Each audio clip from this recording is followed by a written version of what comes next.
Hello again, welcome once again, wherever you are, to another session of the Executive Strategy Days. I'm Harold Warmelink from Breda University of Applied Sciences, and I'm very happy to be the moderator for this panel. Wonderful people around me here. Karel Millenaar, to my right, one of the co-founders of FourceLabs. Dimme van der Hout, one of the co-founders of MonkeyBizniz. Jeroen van Hasselt, one of the co-founders of Vogelsap. And Selma Oors, one of the co-founders of Stolen Couch Games. Thanks very much for being here and for sharing your stories today. Because these are all, once again, co-founders of their respected companies in the gaming industry that were startups at some point, but they decided to, well, cease operations temporarily, permanently, change it into something different.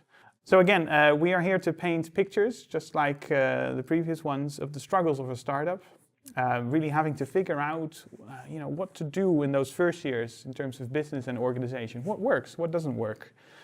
All in the end to start building knowledge and sharing knowledge on how to stay fit as a startup. Being able to identify a need for change and the drivers behind that change in terms of the business and in terms of the organization. Let's start with Karel, because that's where we're starting. Yeah? Okay. Karel, Fine. I would like you to tell, in your own words, how would you describe the core business of FourceLabs? Well, that's a very good question, and I actually don't have a clear answer for that. We started off as a sort of a weird collective. Actually, it was a collective, although we are a actual, BV, but we started off as a sort of a art installation collective, actually, and it evolved into something else, which became much more game-like, and then sort of serious game-ish, and then I don't know, things. We did a lot of different things which always touched games, playfulness, technology, physical, digital. But yeah, I have no idea.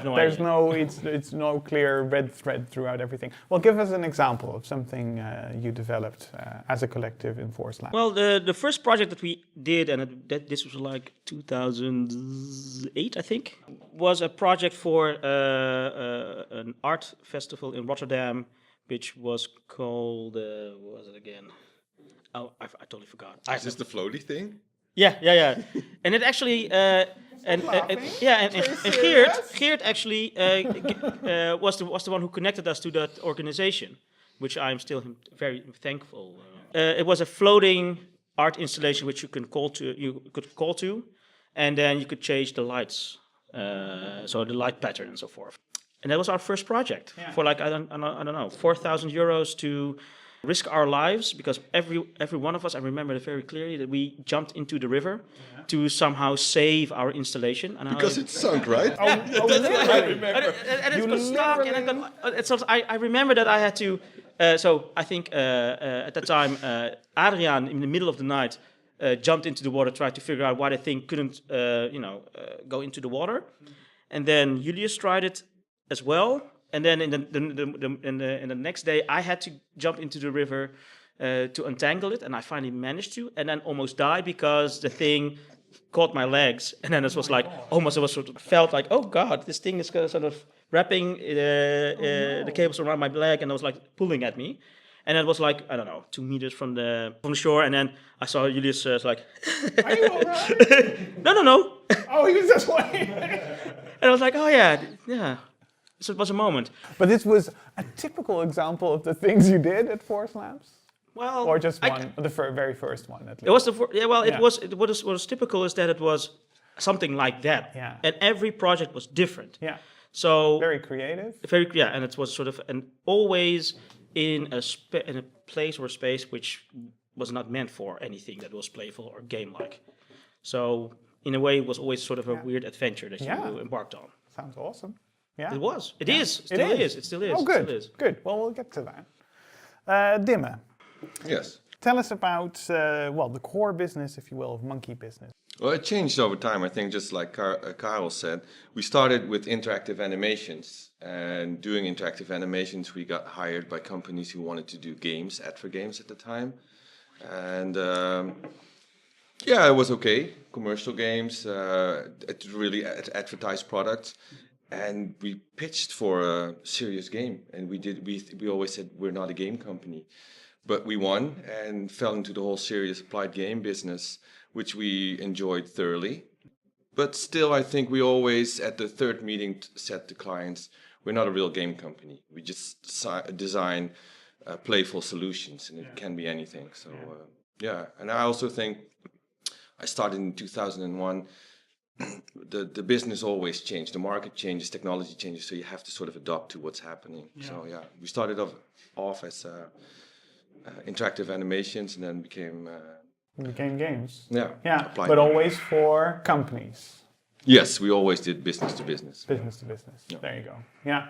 And was that typically one project at a time or multiple? Oh no. I think we had just before we went on a sabbatical. I think we had like 12 projects at one time. Yeah. So quite a lot of. And were these all very budget-wise similar projects, or in terms of scope, I mean, similar projects, or were they highly different? Highly different. Yeah. And some were very interesting subject-wise or user-wise. Who is it for, the target audience? Yeah. And some were just paying really well. Or the design process was really interesting, and we decided to do it. So it was very different. Yeah. Could you give an example of one of the projects you did? We did a lot of health projects, helping children to get rid of fear for needles, showing teenagers how to deal with upcoming loss. What if one of your parents or a beloved one is going to die? We did a simulation for farmers in Africa, how to not only be more productive, but also how to form a cooperation and be more efficient trade-wise. Okay. Yeah, very different. Yeah, quite different. Wonderful. Thank you, Dimme. Jeroen, Vogelsap. Yeah. Tell us about the core business, if you will, of Vogelsap at the time. I think Vogelsap was more of a product almost than really a core business. It was just about this one game we tried to make, which was called Flock, and everything was in purpose of that the thing. Flock. Yeah. Pretty much, yeah. So tell us then about the Flock. For those who don't know. It started out as a school project in second year actually already, and we just came back to it. I think what helped was that we got quite a lot of success for school project, industry success like awards, but also a lot of recognition. We were on a very early stage invited to the offices of Ubisoft. We were in talks with Sony, very big, especially that time. It felt really like, wow, this is something cool and amazing. People want this, so let's try to make it into a game. I think that was what drove it all, but also that was at the end what helped it fail, but I'll get into that later. But yeah, everything was just to make sure let's make that into a game, let's release it, let's go for that. And there wasn't even a real plan for after that. I think for most people it was, let's just do that and be done with it. Really? Yeah. Okay. Yeah. What time period are we talking about? So we started at the end of 2012, beginning 2013, and then in 2015 in August we released. Okay. Yeah. Or is it September? I can't even remember. Well, 2015. Around there, yeah. Halfway, roughly. Yeah. Okay. Yeah, we'll get more into the Flock later. Perfect. Thank you, Jeroen. Selma, Stolen Couch Games. Would you tell us, please, what was the core business of Stolen Couch Games back in the day? I think the core business ended up to be free to play, as that was where the money was, apparently. Not for us, but again. We'll get into that, yeah. Well, we did make some money. Still do make some money, actually. But we started during university.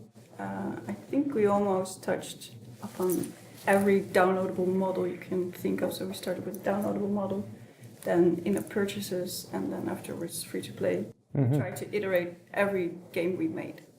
And then we thought it was wise to seek investors, and for that we needed to have a very well thought out business model. Yeah. So we thought to put all our money on making our own framework with a modular set on top of Unity, which we could use to make similar games very fast. Uh-huh. So we got very serious with our dream of making money by making games. Yeah. So it was very commercially focused, but mainly focused around free-to-play games. Yeah, and at some point, so the moment you decided as a company, hey, let's build on top of Unity and make lots of games on that. And which year was this, by the way? I would like to say 2011, but it's a long time ago already. Yeah, time flies. Around that time. Okay. Yeah. Sounds a little bit like, let's use Unity as the core engine, but build on top of. But it sounds a little bit like, we've developed a game. Let's reuse some of the assets in there and make a sort of an engine or in this case, an engine on top of an engine. Is that how I should understand it, or is that an incorrect way of putting it? Yeah, it was more of a framework, which we were trying to make modular pieces, which we could use to make new games. But we did reuse a lot of assets. Yeah. In the end, that was not actually how we set it up, but in the end, you need to make games quick. So then it's insane to make a new IP, right? To start a new IP. So we reused a lot of stuff. Okay. Yeah. Which was actually, I still think, was a good idea. Mm-hmm. Yeah. When you say quick, making new games quick, how quick are we talking? We were aiming for 4 months to 6 months. Wow. And these would be games for specific platforms?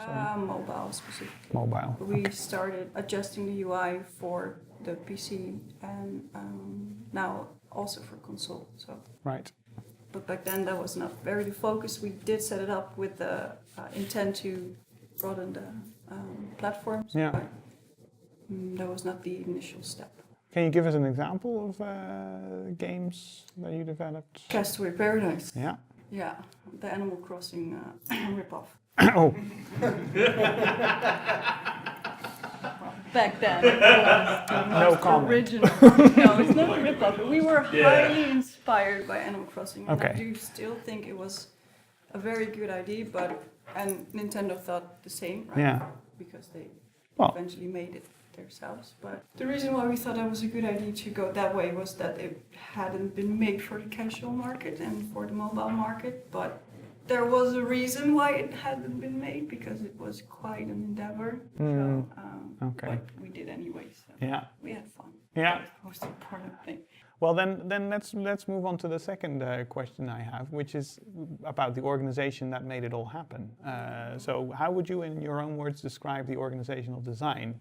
Well, we started up with 6 of us, and then, like the other stories in the panel before this, slowly people just, I don't know, have their own lives, and they tend to go that way, and so people fall off.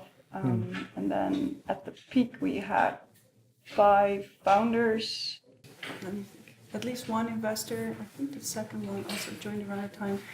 And then we had some employees as well, a couple of programmers at the top, so we had 10 people on the payroll. Wow. Yeah. Yeah. And management-wise, it was me and Eric doing the business, the steering of the company. Mm-hmm. And the rest was all, Designers, developers, and the founders did have their own island of responsibility. So we had Björn, who was the programmer, who was the lead programmer, and then we had Dan, who was mostly focusing on 3D work, which we had an extra 3D artist under him. So every founder had their own island of responsibility. Okay. Eric and I were mainly focused on communication and business. Do I understand it correctly? When you say island, it's like their own team, right? So they were sort of... Yeah, well, team is sounds a bit more than it was. Yeah, okay, well, if it's 10 people and divided over 4 islands, then we're not talking about a big team, of course. No, that's true. Okay, I understand you. Yeah, perfect. So this investor you mentioned sounds like a key partner at some point, right? Or money-wise he was. Yeah, in terms of money. Yeah. Really invested quite heavily, would you say? Was it a really pivotal moment there? He comes in, the business model solidifies, and you're off, or was it? How would you describe that? Well, looking back at it, it was actually a pivotal moment, but it was more pivotal in the sense that we thought, okay, no, we're taking it serious. Yeah, someone takes it seriously. Kick ass and Gonna yeah, put it some was money in it. very good motivation. Yeah. That there was a person who had heard us talk in Hamburg. Who came up to us afterwards and was like, okay, I want to invest in you guys. Really? Yeah, that was Oh, interesting. crazy, but Yeah. it was awesome. And he was mostly just a supplier of monies. Yeah. Okay. And he didn't really mingle with No, anyone that's. I else. mean, that's okay. You can be an investor and just believe in the company and let them do their job, right? Yeah. Were there any other key partners? There is another investor, yeah. Okay. He joined a bit later on. He is somebody who's sort of linked to us personally, Yeah. but it was also very helpful. Yeah. Another one that thought, well, you guys know what you do. Yeah. You seem to know what you do. Here's some money, go play. Yeah. So, Yeah. no, that was awesome. Yeah. It was very, Okay. very special Yeah. feeling. Yeah, I think a pretty clear picture, right, of what you were doing and how you were trying to do it. Yeah? Jeroen, Vogelsap. Now, you came out of, I'm going to guess, HKU, University of the Arts, Utrecht. It's not a guess, actually.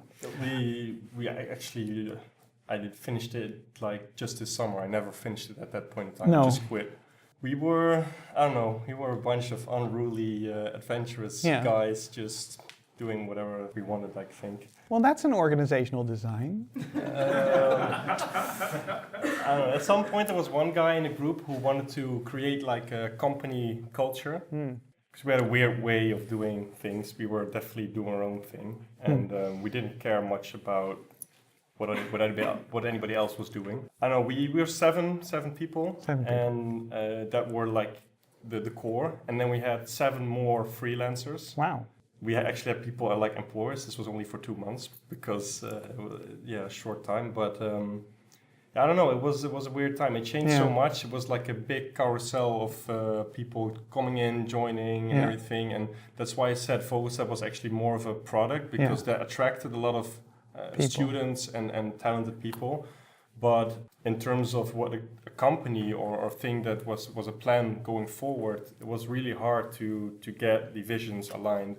And actually most people used it more as a step up to go into a different direction where they actually wanted to go. Right. And this was at that point in time for the HKU and also the UU, because we also had people from different schools working for us, and even NHTV as well. Yeah. They used it as like, hey, this is the best thing or whatever, one of the best things we can work on at this point in time in our career, which is in school, but actually work on a project that's going to release. We want to do this, so it felt like something really that people wanted to be at, but it was more of a stepping stone for for most people, I think it was more of a stepping stone to nice to on do my something CV. Else. Also, the co-founders changed a lot during the thing. I think I was the only person that started it and also was at the end there to fulfill the promises that were made. But I don't know what else to say. Yeah. We were definitely adventurous. We had really cool parties with really cool things we were doing. Also, I had to, just by accident last week, some friend of mine who also worked at the company sent me some cool pictures. The way our scrum was organized. Okay. And we had like these really cool colors and races, and the person that was ahead, he could always make like the victory drawing of what the people were doing, and it were fun times. We had a good laugh. Yeah. It's definitely cool. Quite focused, even though you might make some judgments or add some remarks about who was focused on what to what extent. At least the focus on the flock was pretty clear, right? If they were a part of it, then you could say getting that the for flock sure. done. I think one thing that definitely that for me in hindsight was the biggest, like made it very clear that the big difference that we were and that every other professional company was one guy who actually had done an internship before the flock. He did an internship at Gorilla, and he was like.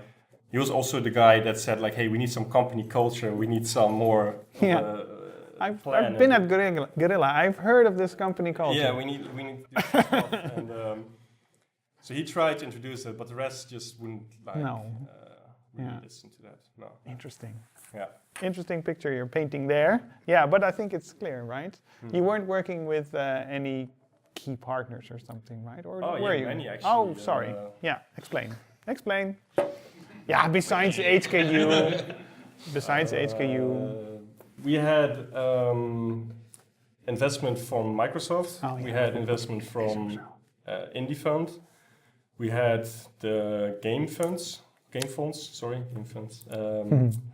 An indie fund, those were like indie developers that already had success.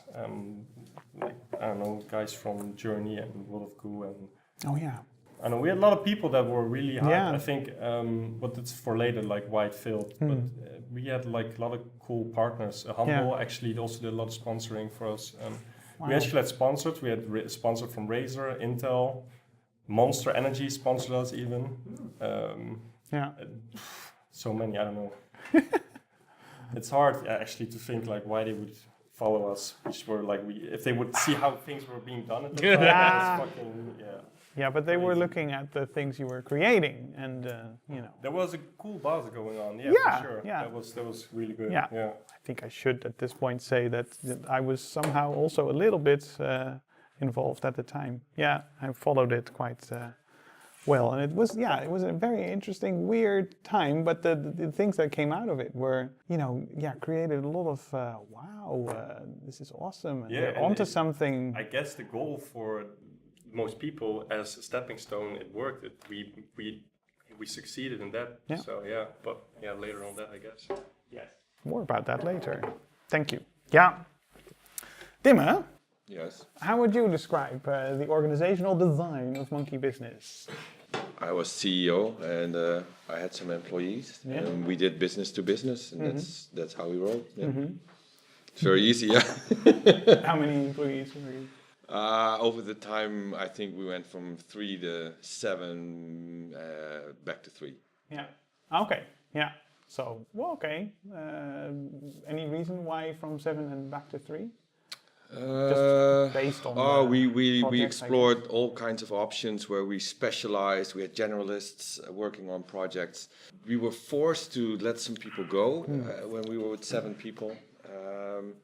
But we found out, and it was very interesting because we went to other companies and we said, so how are you guys, other serious game companies, how are you guys doing it? And they said, you need to really grow, you need to scale up because that way you are less vulnerable for fluctuation of the market. I think they were completely wrong because we never did so well when we were just with 3 people. Really? Because you don't have any overhead, you don't need to get assignments to get things rolling, you can just work forever. Worry about all these people paying for their salaries. So we did really well at the end. Yeah. Okay. Key partners? Nope. No, all the Dutch Game Garden, Yeah. Being part here in the Dutch Game Garden. That was a really good partner to have. Were there companies that, kept coming back project after project? Yeah, we did a lot of work for the Millenaar Children's Hospital. And they really wanted to innovate. And at that point, at that time, I think some upper management wasn't ready for it or wasn't identifying it. So within the hospital? Within the hospital. And our clients started talking to other people from other departments. So they kept coming back to us. Oh. That's where we got some assignments. Yeah. But in general, that's also a difficult aspect of the whole business. Usually, it's a one-off. So if you're lucky, you'll get another assignment, or they tell somebody else. But in general, it's a one-off. So you have to keep finding assignments. Yeah. The people, the 3 to 7 people. Let's summarize it as that. Were they all generalists you mentioned, or were they also some specialists? No. They were. Well, how did you define that? We explored several aspects of running a business. So we had some generalists because we run multiple projects. Right. So we needed people who were able to do several things at the same time. And then we figured out if we would scale up, we would need more specialists and would be able to actually have them employed full time doing their own specialty. I see. But I think at the end we had some specialists. Yeah. Okay. Karel, what about this collective? How What about it? loosely? It sounds loosely organized to me. a Well, collective. that's actually, that's Fair that's, assessment. That's a very fair assessment. That's a very fair assessment. And we Did you actually employ the people that were part of? later on, when I was Yeah. on my own, I did that. The thing was the way we decided to come together was based on a school project. In our last year, we worked on a game, and then and that felt so good that a couple of years later on, we thought, well, there was this point where people were saying, hey, maybe you should be a company and, do something with that. Yeah. And we were like, okay. And so we decided to say, okay, we're going to have an office and try to do things. And we were one of the last people who were allowed into the garden. And we got also the smallest, I think, office ever. It could be literally was this broom closet with 3 chairs and a table, and we were like this. Yeah. And including rats, which was also lovely. very cozy. Oh, this must have been in the old. Yeah, Building. in the old In the building. old building, there were rats. Yeah, so we actually have nothing in common. And it was this, we were... What do you mean by we? We have nothing in so Adriaan and Julius, the other partners, the Right. founders, we had nothing in common. We were not even in the same social circles. We didn't even have the same interests. We had nothing in common except the experience that we could work together in a very and then Nice create way. something. Yeah. And for me, it was the most exciting part was that it opened up sort of an opportunity to something new, something that I could not imagine that could be done. So you have to imagine that I was one of the first generation that officially had game design, and then graduated. Yeah. And everybody else was going off to the grand adventure of having a company and doing games. Yes. And I, because I am me, Clearly. Special. Yeah. special. I was looking at stuff I wanted to do more. I wanted to, I saw games as an interesting medium for art or things that went beyond, the advert game hype that was going on at that moment. So this was an opportunity to jump into, and we just did it. And so Adriaan was the coder. Yeah. He was, and he wanted to be more of a tinkerer, so he wanted to also do the physical computing stuff. Yeah. Julius was the guy who I don't actually know why he jumped into it, but I think it was because Adriaan and Julius were interaction designers, and Julius did interaction design. Adriaan did more, let's say, the tech side in a different company. So they quit their jobs. We all quit our jobs and then did this because we saw something here. And so Julius was actually the guy who did the stuff that we didn't want to do. So like the business stuff and the project management stuff, the stuff we didn't care for. And he and also did then the UX side of things a bit. And we went off from there. And so we went from project to project. And after a while, things changed because we realized that you need money to have a business. And then we didn't realize that was a thing. It's like, oh yeah, making money, that's important. And then also what that money what kind of stuff you have to spend it on. And what you can do with it, and what actually also entails in terms of responsibility, and so we went at it as we were still at the HKU doing a project, and then Make cool stuff. or at least try to, and then no money. Yeah. So we immediately took on extra jobs. So I was teaching at the HKU again, and then Adriaan did at the HVA, and so we sort of tried to figure out how to pay our bills and all that kind of stuff, and it slowly changed, it transformed because we were actually super naive. I mean, if I look at myself, then I had no clue what I was doing. And actually, I had no business of actually, starting a company. I mean, we started like full on, like 18K invested to be a BV. It doesn't make any sense at all. But you had fun parties too. Oh, we had great parties. Were you there? I Oh think yeah, you yeah, were. yeah, yeah. Well, a couple of people were there as well. Yeah. I have seen people coming and going. I mean, one of the cool things was, I mean, we had actually, again, no business of being anywhere. We had no real clear goal, with no real clear vision. We wanted to do stuff. Yeah. So we saw you on the other side. We saw you guys coming and passing. We saw you guys coming up. We saw you were everybody coming and going, and we were in a way jealous because people had their shit together. We're like, what are we doing here? Clearly, right? Yeah. Yeah. And Sure. and then things changed because you cannot Can't keep going. no because it's not sustainable. So the first one who had to go was who left was Adriaan. Yeah.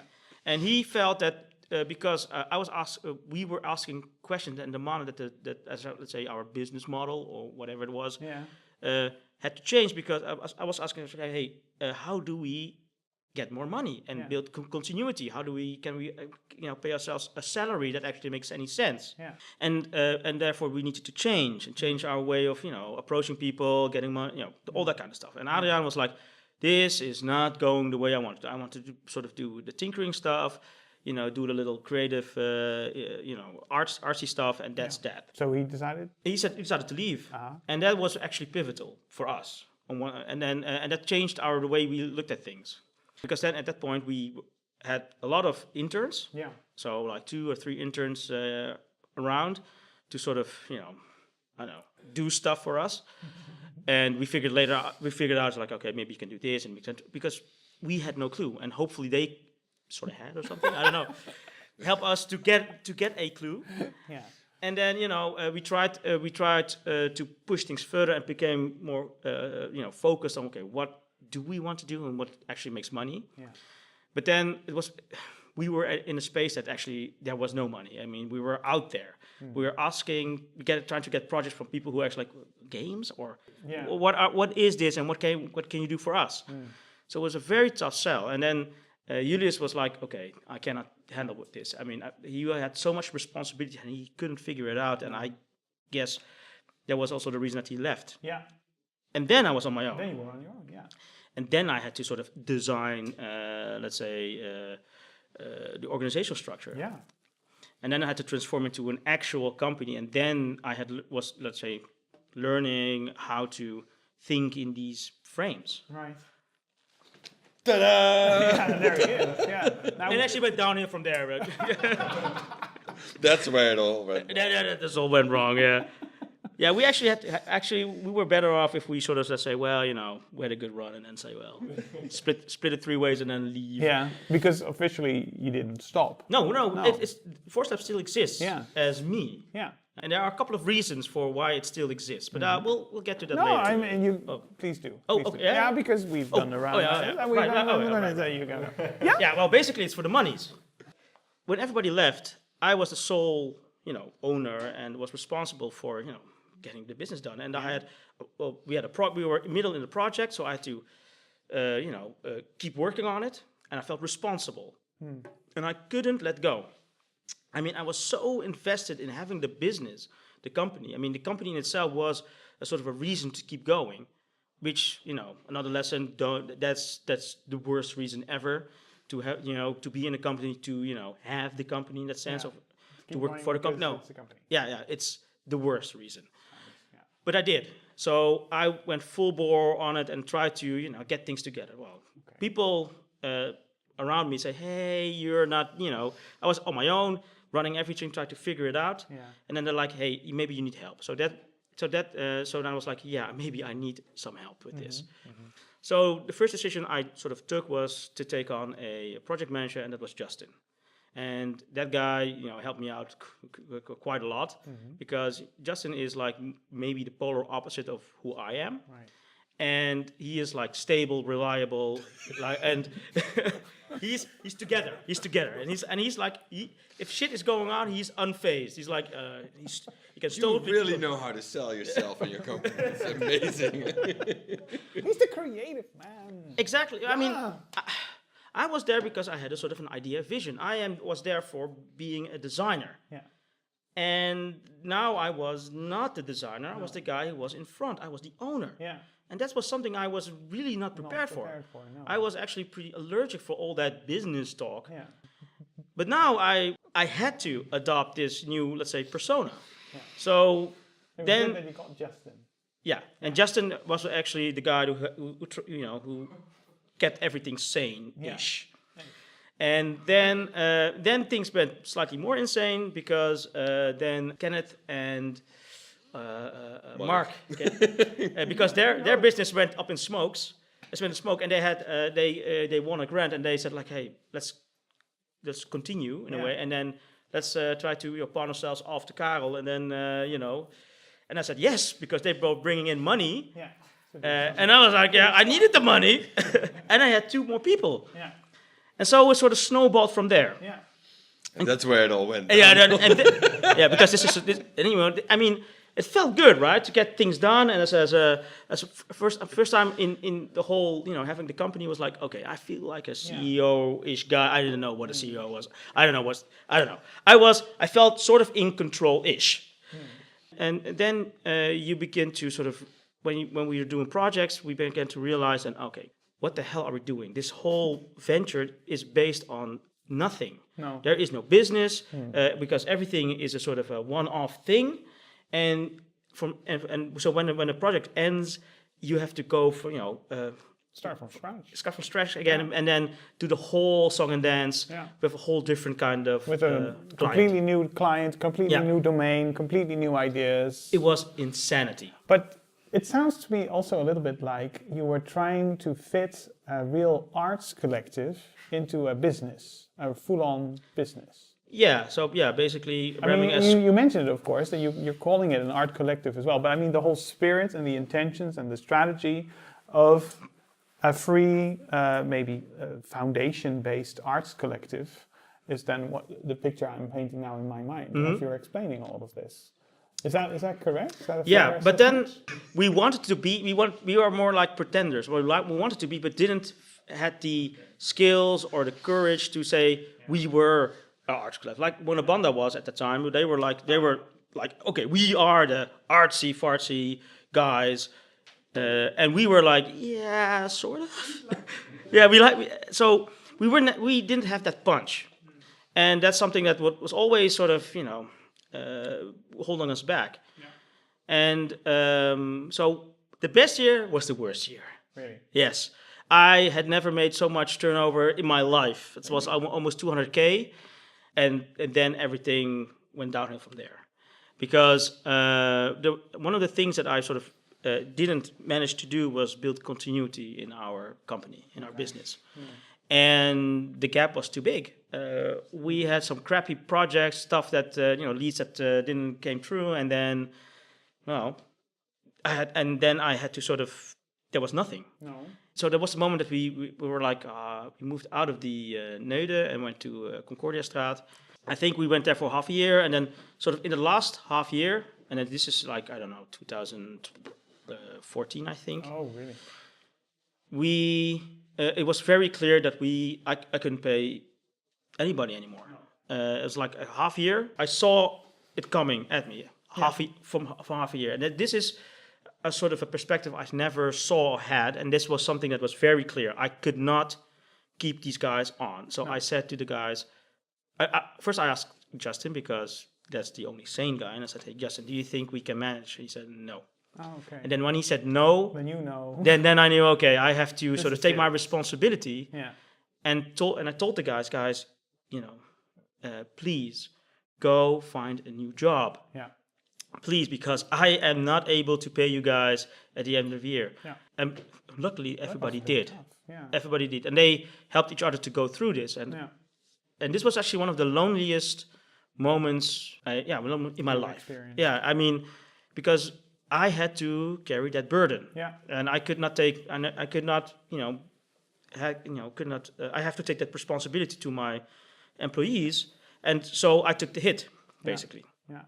Also, I took measures. So I took another job at the HVA to work there to sort of, so that I could, didn't have to pay myself. So what I did was pay my employees first, and then if there was something left, I would do, but without risking my own livelihood. Yeah.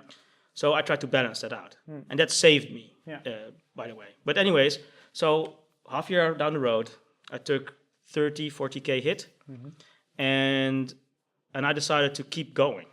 because I realized that if I do, take projects, by myself, I could make the money. Yeah. I could do that because I was, everybody was actually sort of basically coasting off the fact that I could bring in the money, but then I had to divvy up to everybody else, and we couldn't somehow manage to make more money out of it. So that was basically what happened. That's what happened. Pretty clear. Would you say then you're now more kind of a freelancer? I am, sort of. Yeah. That's actually, That's that makes basically more, what's the situation, right? Yeah. And then the key drivers for the, well, let's just call it going downhill, seem to be like, okay, it's part of the business model to go from project to project, which is very their own little worlds with their own little clients, their own little focus, which makes it very hard to keep it doesn't make any sense. No. I mean, it doesn't. Hard to continue. Doesn't make sense. It doesn't make any sense. Business-wise. Yeah. I mean, artistically, it might. Well, but in the end, you have to do the hard work to stitch it together, right? Yeah. So you're better off to do that kind of bullshit in an actual company. Yeah.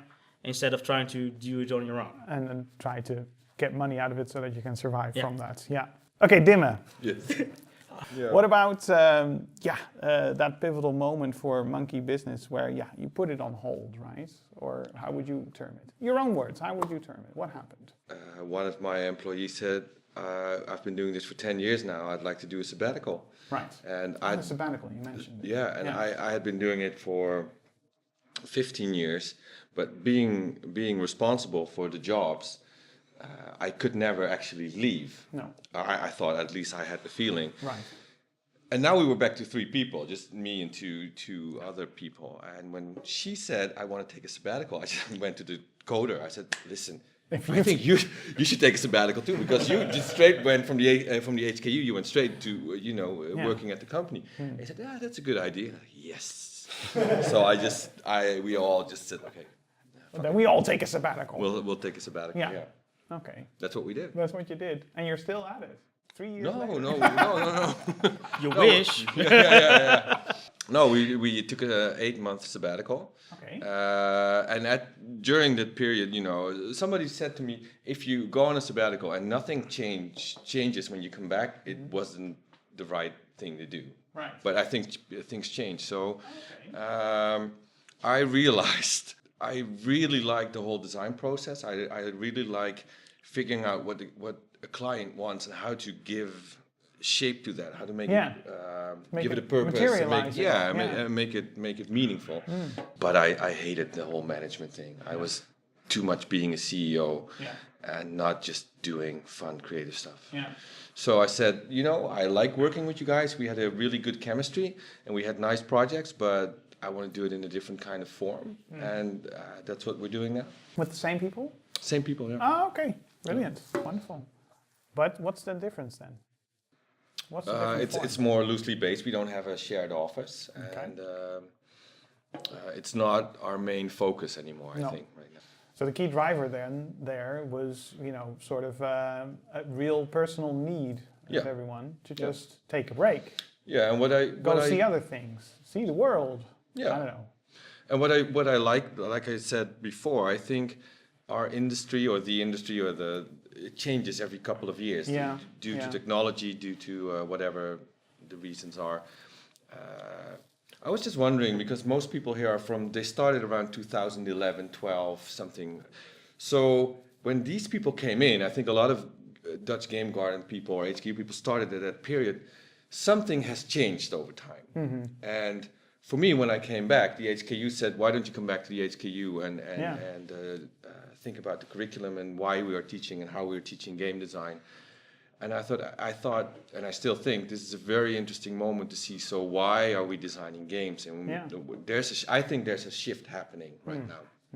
So tell us about Vogelsap. Pivotal moment. Yeah, the pivotal moments. Well, that was pretty clear. Maybe in the trenches before the launch, because the launch was our pivotal moment, I think. Yeah. You could already tell there were struggles. A lot of people were already talking about leaving, or they already had their next thing aligned. And there were other people like me that were worried that, well, we're launching an online game, we should have support. Like, how do you expect this will magically go 100% correct? Yeah, online multiplayer game. Yeah, we need support. We need to update. And then we thought, okay, how do we do this? But we never really figured out. At that point in time, the owners of Vogelsap were 3 people, me and 2 others. And there was a plan to change that to me and 2 new other people. Okay. Never made it that far. We got the point that the 2 others went out. I was the sole owner, and I was in the deal making of getting the other 2 people to also become founders, or owners. Owners, yeah. That was important because at the point that we launched, I was the only owner. That's one thing. I'll come back to that later. Second thing was that the game launched in a horrible state. We had bugs. We launched when Windows 10 was freely released, and it just didn't run on Windows 10. We had really cool streamers and YouTubers aligned, like they were all playing it, but we had them messaging us even like, "Yo, dude, doesn't work." It doesn't. I can't even play because you couldn't play the game on 2 screens. It would show like a black screen. There's a really funny video of I think Angry Joe, whatever, really rents the game to the ground. Like, I can't even play it on 600 by 400 resolution. It just doesn't say, it says the wrong resolution. Oops. It was painful then, but later on it was. We could laugh about it, but still, it was shitty. There were a lot of things that went wrong at launch, and that's the second thing. And the third thing is that beforehand we had not much to compare ourselves about. Everything for us, I don't know, it's a little bit weird to say, but it went fairly easy. Yeah. We also became quite arrogant, I think, and everybody had really big egos. Like, I'm surprised even how big of an ego everyone had, including me, in turn to each other. And when I look to other, now I've been working for other companies and everything. And it was really like, hey, we need some money. It's like, okay, yeah, let's get some money. And then we just went to some people and we got money. It was really easy for us, really weird. Like we were in talks with Namco Bandai for a publishing deal, but we figured, nah, this takes too long. But even though they wanted to offer more money, it's like, no, we don't need that much money. We just need this, and we want that. And then we got it from Indie Fund. Wow. And it just in like 2 weeks or 3 weeks, it was really weird. And I think we never appreciated that skill or whatever what we were doing because we had all these egos and arrogance. I thought like, hey, we can fix it anytime we want. We just went into it like, hey, this was our launch date. We know it's maybe probably not in the best shape, but fuck it, we'll fix it later. That definitely didn't work. No. We just totally went flat face. It was crazy. And especially because we had a lot of buzz going on beforehand. Yeah. And also from a design principle, we thought, okay, let's make it an end date. We had like this finite lives. I think most people in the audience know that the game was supposed to die, which I think is still a good design decision, not explained well, but works really good for a horror multiplayer game because it's it's in the way I've seen and the way I did my research later on as well. It's almost impossible for a horror game to keep attention and scariness going forever. It just doesn't work. It created so much buzz that we even thought, okay, we need to higher up the lives. We had almost 500 publications at launch or before launch, which is so much, and we just got scared as well a little bit from it. Like, oh shit, this is too big, and then we just went flat fate, totally, fucked it up. And then there was no core skeleton to carry that weight. It was just like, oh shit, and everybody like. Dissipated. Gone, and that was shit though, because that one, and then all the weight became on my back, and there were debts obviously to pay off, so that was definitely a shitty period, and there were promises being made. There was also an update that we promised to release, which I did on my own for You're kidding. 1 year worked, struggled just to deliver all the promises and updates. To do that, worked my ass off, found some other jobs. But in the end, fulfilled the promise. So that's good. My conscience is clear. Yeah. And paid off all the debts. That's also good. Well, that's amazing. It wasn't much at the end. Like in the end, after all the sales and everything, I was left with 20K debt, which in terms of the investments we had was okay. not much. No. But it was a lot for a student coming out of college. Yeah, of course. Extra debt needing to be paid off soon. Yeah. But so you that managed. was definitely a dark, shitty time. But got through it. Yeah. Well, I think you explained pretty clearly what the key drivers there were. A combination of people deciding to step out, technical issues, promises fulfilling that need to be done. Yeah, it's a good lesson. We were not a company with that people had to obligations for anything. It was just like, it was a group of people that just wanted the same thing at one point in time and then dissipated. Yeah. Amazing story, actually. It's a movie material. It's movie material. Yeah. Yeah. Selma, stolen couch games. What happened there? I think it all boils down to the fact that we didn't want to enter the work for hire. No. There were multiple decisive moments where we talked to each other, like the whole founders and the investors as well. Like, okay, this is where we're at. We need X amount of extra money injection, so we could maybe finish the second game. We had the Castaway Paradise. It was more of a proof of concept of the framework, and from there on it should start working. Right? Yeah, so the ball should start rolling. The games. So we had a model which was more of a layering situation. Like we had multiple games layered on top of each other, and that should add up to X amount of money per day, and then we could at least sustain the business. And maybe even grow for the hockey stick.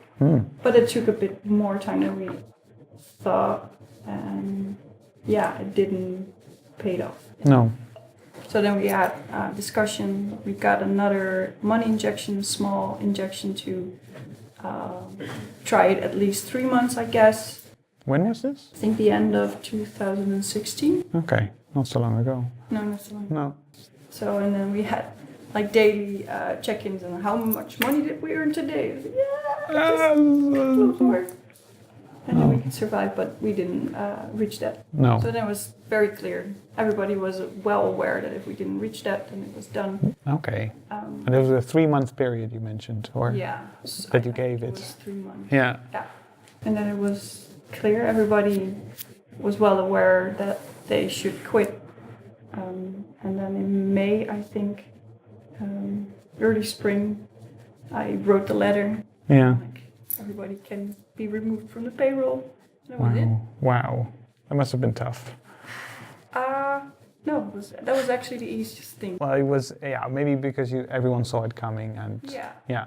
Because again, we didn't want to go for work for hire. We wanted to make entertainment games and we wanted to be our own bosses, employer, and that was not sustainable. No.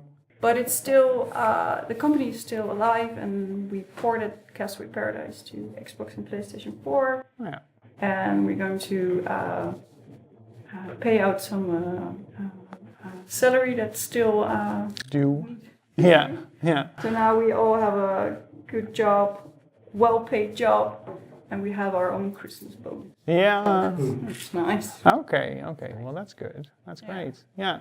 So I'm guessing. Well, I'm getting from this that the key driver there was financial. The business behind model the business model. The business model was okay, but it didn't work. Yeah, and going to another strategy that was imagined, at least work for hire, wasn't an option. No, it was never Very an option. clear. No, we tried it before we started the whole route with the investors and the business model of the framework, and we were, I think, as a company or as a team, our dynamic is not set up for work for hire. No. Again, egos and stuff.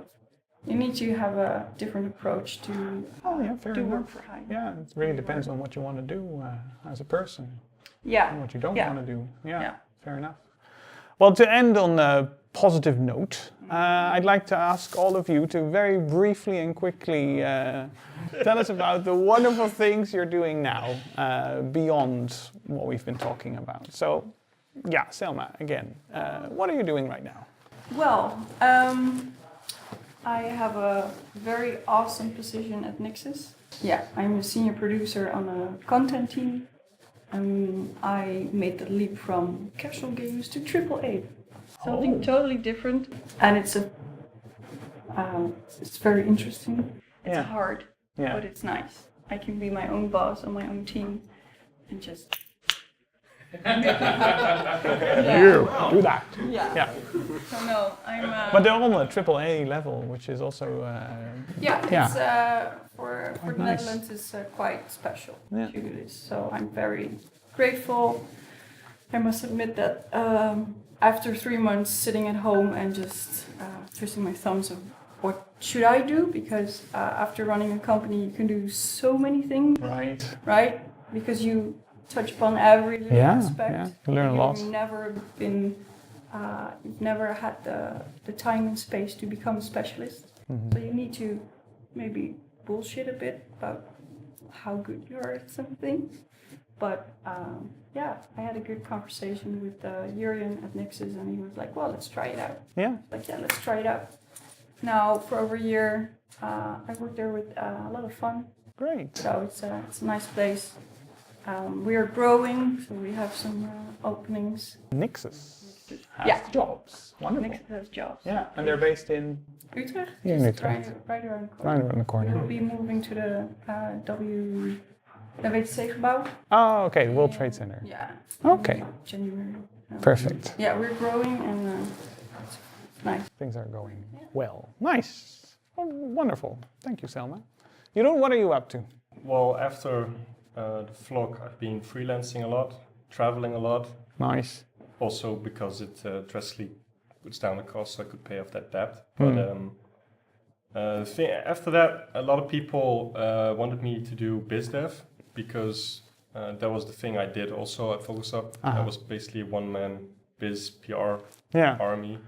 With a lot of success with all those grants you mentioned. But it's not a thing that, I mean, I like doing it for my own things, but not so much for things I'm not involved in. So I did a lot of freelance game design. One game that it's not announced yet, another game that has been released, it's called Planetary Pioneers. It did mildly okay, they're still going at it, but it's not really, in the end, not my type of game. Learned a lot from it though. Okay.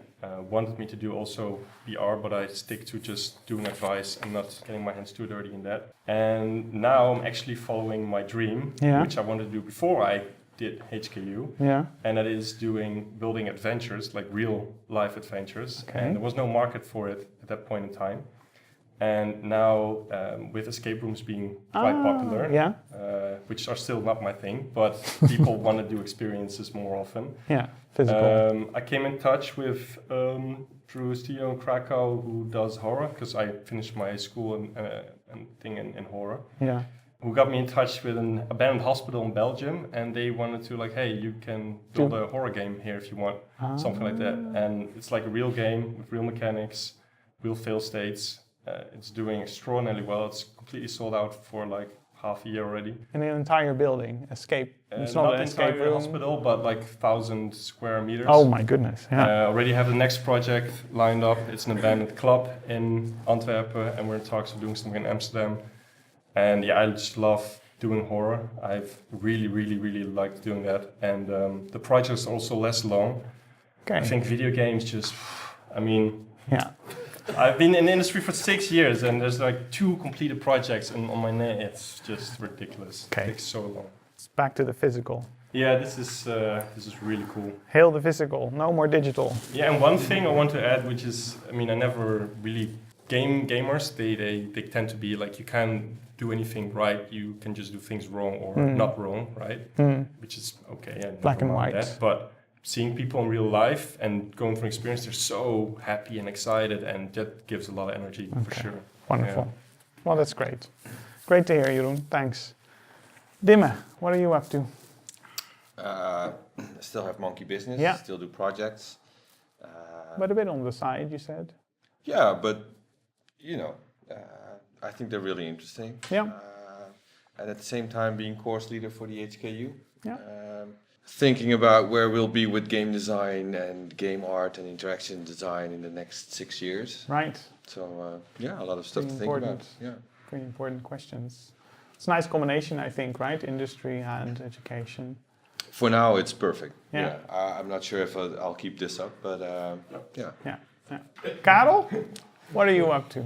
Besides, Well, do you actually have, an hour or so to... yeah, sure. Can I go to the bathroom? I actually am still doing what I was always doing in FourceLabs, and I'm doing all the stuff that I find interesting. Yeah. And somehow make it work. So I still work at the HVA as part of a design consultant for research. Yeah. Which is very interesting in itself, and I learn a lot. Somehow I cannot, keep away from the learning stuff. So I'm still teaching. Yeah. Teaching at the HVA, teaching at the HQ. I'm working for him. Yeah. Helping him out figure, the thinking part on where it all needs to go, he needs help or with something. that. I don't know. And still, FourceLabs still exists, and within FourceLabs, I work with Jorg Tormans on the sequel to Unexplored, Okay. and as a game designer, and also sort of a process guy, I guess, and I also now am more, let's say, the actual FourceLabs stuff is actually more into enabling people / organizations who are not creative in themselves be more creative. Right. So now I work for the University Museum here in Utrecht to make them adopt a lean UX kind of methodology to come up with their own designs for their, let's say, new museum. So Okay. yeah, and I've been doing that for a bank, the Volksbank, and that's also very, Wonderful. very, very interesting. Yeah. Quite diverse again, and it's basically the business models continuing.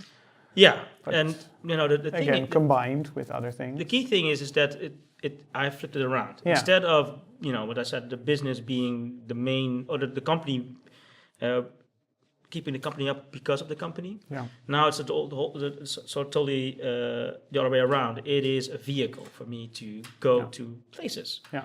All the stuff that I'm doing now is a vehicle to somehow see something cool. Going basically the adventure part again. Being able to as it were, jumping into that river and saving that stupid thing that is that's sinking or whatever. Yeah. And I think if we're talking about the learnings, and I feel that the stories I've heard today and I've seen today, and I was like, oh wow, that's amazing that people actually manage to pull themselves up and go forward. Yeah. It is Yeah. right? It is the stuff that we've experienced is something that allowed us to do better now, and it enables us and it taught us all these cool experiences. Yeah, it's good sometimes or important and rewarding to stop what you're doing temporarily or permanently and do something else. Absolutely. Yeah, I think that's pretty clear. Thanks. Let's all thank these panelists for their wonderful stories today. Thank you so much for coming here. And with that, it's really high time we call it a day. And thanks everyone for their patience and their interesting stories. And I hope we all learn a lot from this. And see you next time.